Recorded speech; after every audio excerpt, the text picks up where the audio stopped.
वृंदावन जाने की एक माँ की तड़प। सजल एक सरकारी दफ्तर में काम करता था। उसे बहुत कम तनख्वाह मिलती थी। सजल की पत्नी निशा बहुत तेज थी। वह अपनी सास विभा जी को पसंद नहीं करती थी। एक दिन सजल घर आया तो उसकी माँ विभा जी ने उसे हलवा खाने को दिया। सजल, माँ, यह तो बहुत अच्छा हलवा बना है। आज क्या बात है, आपने हलवा कैसे बना लिया?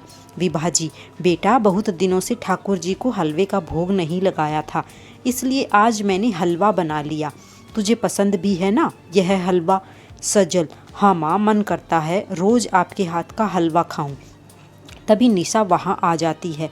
निशा, माँ जी, आपको पता है देसी घी कितना महंगा है और आप हलवा बनाकर दावत कर रही हैं। पूरे महीने हम कैसे खर्च चलाते हैं यह आपको पता है? विभा, लेकिन बहू, मैंने तो बहुत दिनों बाद हलवा बनाया है। सजल, कोई बात नहीं निशा, कभी कभी तो हलवा बनाना भी चाहिए, और फिर यह तो प्रसाद है, तुम भी खा लो। निशा, कल से आपको सूखी रोटी मिलेगी, वह सही रहेगा। इतनी महंगाई में कैसे खर्च चलता है यह मैं जानती हूँ। विभा जी चुपचाप अपने कमरे में चली जाती है। कुछ दिन बाद विभा जी सजल से बात करती है।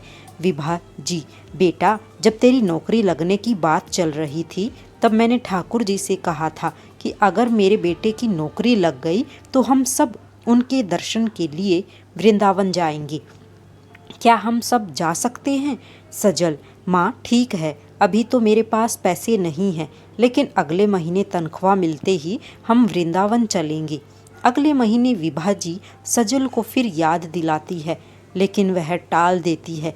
तीसरे महीने विभा जी सजल से बात करती है। विभा जी, बेटा, तू साफ साफ बता दे, तू वृंदावन जाएगा या नहीं?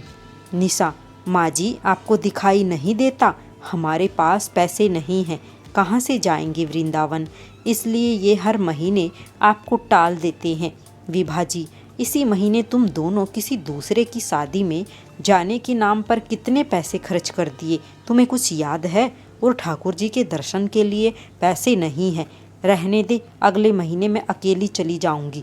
सजल, माँ, तुम तो बेकार परेशान हो रही हो, सब ठीक ही चल रहा है, फिर बेकार में पैसे बर्बाद करने का क्या मतलब है? विभा जी, तू ठाकुर जी का निरादर कर रहा है बेटा, यह अच्छी बात नहीं है। एक बार उनके दर्शन करके देख, तेरा जीवन बदल जाएगा। सजल, माँ, आपकी बेकार की बातों का मेरे पास कोई जवाब नहीं है। साफ साफ सुन लो, मैं कहीं नहीं जाऊँगा। यह सुनकर विभा जी को बहुत दुख होता है। वे अपने बचाए हुए पैसों को इकट्ठा करने लगती है, जिससे वे अगले महीने वृंदावन जा सके। अगले महीने विभा जी वृंदावन जाने की तैयारी करती है। तभी सजल और निशा उनके पास आते हैं। सजल, माँ, कहाँ जा रही हो? विभा, मैं वृंदावन जा रही हूँ, तुझे चलना है तो चल। निशा, वह तो ठीक है माँ जी, लेकिन आपके पास इतना पैसा कहाँ से आया? लगता है घर खर्च में से पैसा लिया होगा। विभा जी, बहू, तो मुझ पर चोरी का इल्ज़ाम लगा रही है। यह पैसे तो मेरे पति की कमाई के हैं, उनके समय में बचाए थे।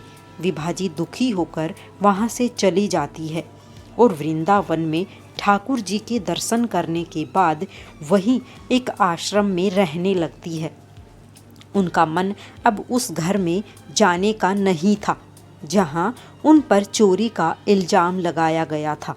एक दिन सजल और निशा उन्हें ढूंढते हुए आते हैं। विभा, अब तुम दोनों यहाँ क्या लेने आए हो? मैंने तुम्हारे घर में से कुछ नहीं चुराया। सजल, माँ, हमें माफ़ कर दो, आपके जाने के बाद मेरी नौकरी भी चली गई, अब तो हमारे पास न घर बचा न पैसे।